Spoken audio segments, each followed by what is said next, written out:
Colorado Avalanche's season came to an end in a Game 7. They also got down 3-1, brought it back to the 7th game, and then lost in the 7th game in overtime.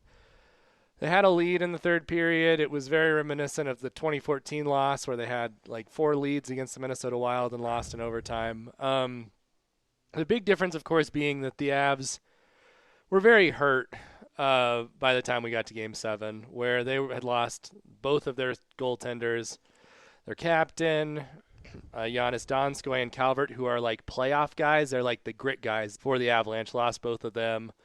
Zadorov broke his arm. Johnson was out.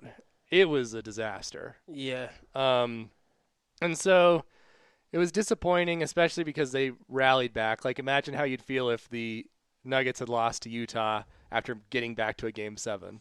Like, it's very disappointing. Yeah. And when it was close to the way it could have been for the Nuggets, it was like you had it in hand and then fumbled at the very end to lose it. That was a exciting game to watch, but you couldn't have had too much expectations because you had an emergency goalie almost. Well, not emergency, but yeah, but I mean, he was only in the bubble in case some like tragedy struck, and he did pretty well. Like, it definitely wasn't his fault they lost the game, but they just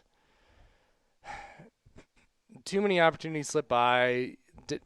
Again, they came up against a physical team in Dallas which was the same problem as they had against the Sharks, and that's why they got people like Donskoy and Kadri, because they were supposed to help with this. But you lose 3 of your power forwards like Landeskog, Donskoy, and Calvert, and it just puts you in a bad spot. And I think, McKinnon said, and I think for the most part I agree, everyone should come back. I think Zadorov may have made the case that he might make the team now, and they figure some things out. But it was a frustrating loss as much as it could be, given that they were in a bubble and expectations were high. Well, it's kind of like with Jamal Murray. It's just funny because now NBA media is like trying to push him as a superstar.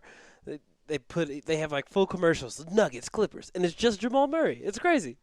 But there's moments in playoffs, but especially I think the bubble with the added spotlight is where like legends get made, and no matter who is healthy for the team, if you have Nathan McKinnon, you feel like they're not only do you have a fighting chance, it's like you should be able to pull it out, and that was really disappointing to see because now I think he's 0-3 in Game 7s.